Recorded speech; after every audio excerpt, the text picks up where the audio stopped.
What's up, guys? We live again with another Teach Me Tuesday. You got the crew back, and guys, today we're just gonna jump in and give y'all a quick market update, let you know what we see, what's going on out here in the real estate and lending world in August of 2026. I hope everyone's year is going the way they plan for it. You're meeting the goals that you set, and that for those who are looking to own homes, invest in property. Um, that you're finding your way. And if you're not finding your way, you need to be contacting us so we can help you navigate. All right, let's get into it. So, uh, 2026, August, where are we at in the market, man? I know I'm gonna start off with this. I know earlier this year, people were getting a little excited. They saw rates dipping a little bit. Things were people like, oh, okay, we're starting to come down some. But just in the recent month, 2 months or so, man, that rate has been creeping back up just a little bit in terms of making it affordable for those who are out there shopping right now. So yeah, man, one thing I want to tell people, what you qualify for in January may be different from what you qualify for in August. Keep that in mind because of the interest rate.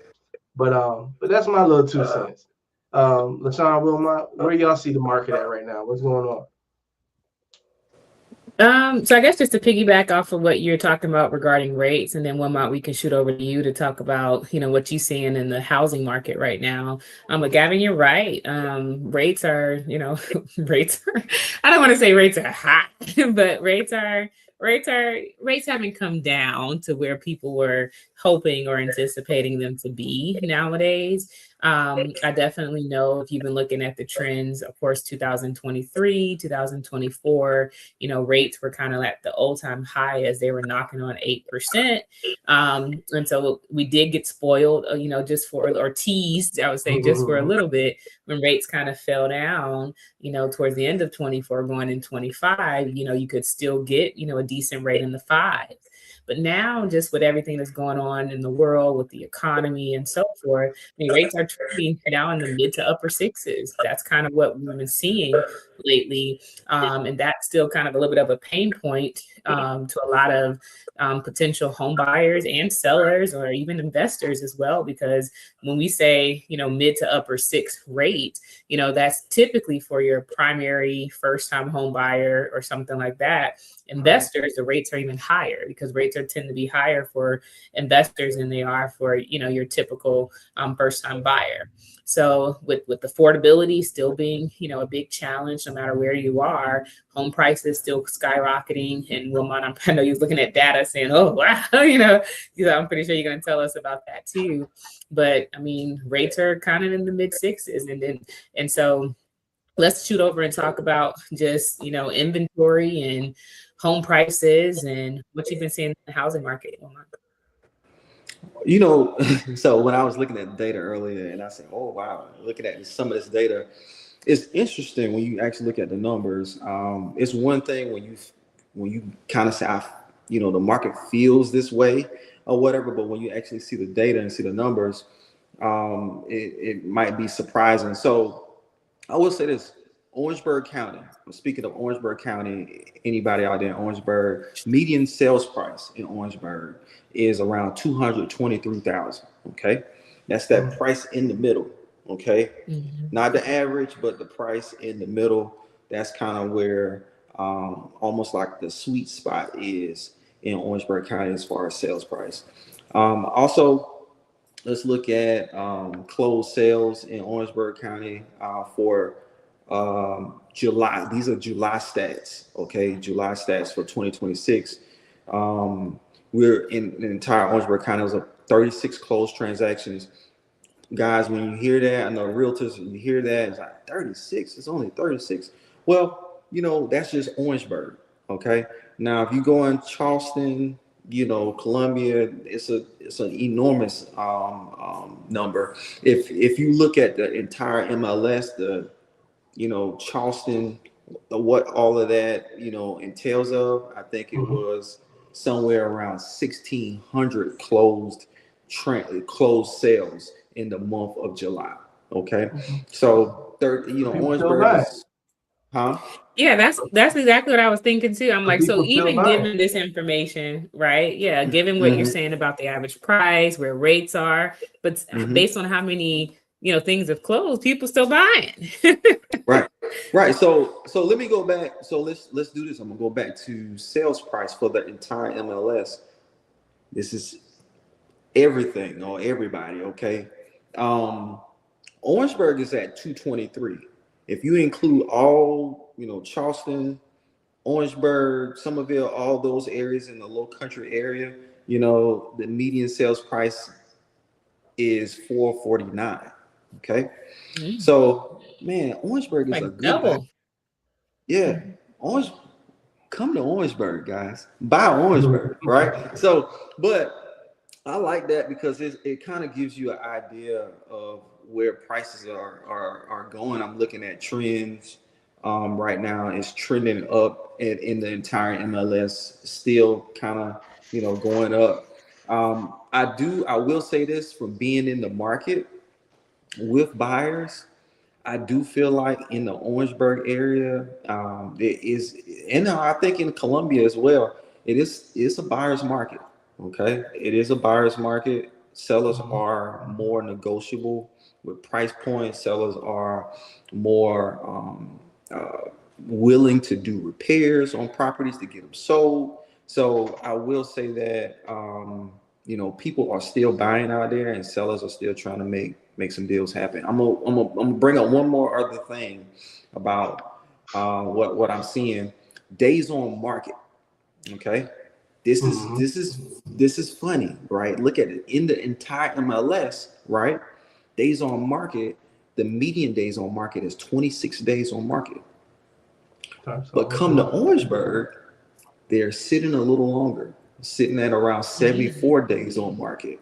And that's in the month of July. That's a big difference. It's a huge difference, right? So like, in certain areas, if I go to Charleston, that same house, man, hey, they might be moving quicker down there, okay? But in Orangeburg, they're sitting a little longer in Orangeburg, and that way you can negotiate a little bit better with some of these sellers that's out there. Okay. Yeah, I mean, I think that's a really good point. I mean, that all also is driving that is, desirable locations as well. So in places where, property is more desirable, you may have less days on market.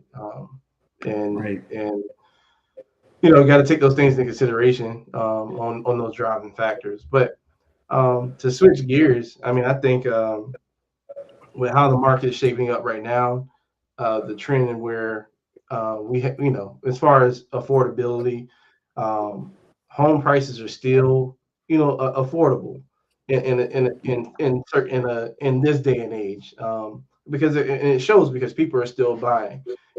Everybody isn't in the right situation to purchase right now, or we have to get more creative on how we purchase, and different loan types that can help you get there. Um, but I want people that are tuning in to know that even though home values have went up significantly in the past 5 to or so years, since post COVID, we've seen that people just have so much equity in homes and just the value of homes go up. But that can also still be you taking advantage of those trends. And that just means you have to buy now, so that So you don't. go ahead, Gavin. I'm sorry, I didn't mean to No, cut I you was off. about to say so that you aren't missing out or being left behind on being able to afford a home in today's market. So I just want to keep everybody encouraged that even though rates are it's in the mid 6%, it's not as low as it was when we started the year. And yes, homes are priced higher, but there's still deals to be had out there. Still, there's still programs that offer lower interest rates than what market rate shows, and there are builders out there who are also offering certain incentives to get you a lower rate. So home to be a homeowner is still attainable. Right. Gavin, you brought up something. You're talking about, after COVID, right? I was looking at the COVID numbers, right? I took it all the way back about 5 years or so. And man, the difference back then compared to difference now is the supply of homes. Okay, homes for sale. So back then, you're talking about down there, they were on, you look at 2022, 1,300 homes on the market back then, right? In the Charleston MLS. Man, bring it up now. 5,600 homes on the market now. Okay, there's a huge, it's a lot more supply out there. You gotta understand. Right. So you gotta understand, like back then, bro, it was like everybody was trying to find a house, right? It wasn't enough housing out there. Now we got almost triple the amount of houses on the market now. So, but this is the crazy thing, right? Look at this. Prices are still doing this. They're still going up. Like I was looking at prices back then. You know what? Even though people were paying high dollar for homes, man, hey, it's been steady continuing to climb. So people always ask the question, when is a good time to buy real estate? We should be asking that question. We should be asking yesterday. Yeah, we should be.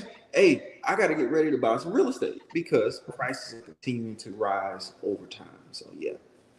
Oh, I love it. I absolutely love it. I'm so glad we decided to do a market update because I think it's good to know that this information, because even though, the prices are the prices, the days on the market are the days on the market, the rates are the rate, what does this really mean for the buyer? What does it really mean for the seller? To me, I think it doesn't mean, don't buy. Oh, I'm gonna wait till the market crash or anything like that. This data is not saying that at all, because they have 1,600 people decide to buy a house last month, tells us something differently, right? I think what we have to kind of always shift our mindset. When I say we, I mean that average buyer, that average seller has to switch their mindset to, okay, well, these are the rates, these are the prices of the homes. This is, the days on market. Well, what strategy should I use? How do I structure this thing? How do I leverage certain things to make this situation applicable for me and my family, my budget, and so forth? I think that people should kind of know some of their non-negotiables, like, hey, I don't want to come out of pocket more than X. Figure out what that number is based on your budget. Another should be, I don't want my mortgage payment to exceed X. And then make sure that you're working towards these non-negotiables in a way where you have a strategy where when you get with a great real estate agent, when you get with great lenders, we can figure out how to put those pieces together for you so that we can help you accomplish the ultimate goal, which is always to buy or sell a house. That's always the goal. Buy, sell, refinance. That's what we want you to do. Because not because it benefits us, because we're in the sales world, but it benefits everybody. It keeps the economy growing. It keeps your wealth growing. It keeps all this. It's almost like an assembly line. It kind of keeps this train kind of chugging down the tracks by doing so. So I think at the end of the day, people just need to, definitely keep tuning in to Teach Me Tuesday so that you guys can get educated on what's going on in the market so that you can make those sound decisions for yourself on how you should leverage what's going on with the market and its trends. So guys, do you guys have anything else to add to that, or how do y'all want to wrap up? Or you guys are good? I think that was some great data we gave the people. Yeah, it's good stuff. That's good. Good to go. All right. Well, there we go. Short, sweet, and to the point. So guys, we'll see you guys next week. I'm so glad. I think Orangeburg County already went back to school, but I'm in Dorchester County. Dorchester County goes back to school tomorrow. So we'll get things back on our regular scheduled program. But we'll definitely see you guys next time. We thank you guys for tuning in. All right. Peace. Bye. Have a good one.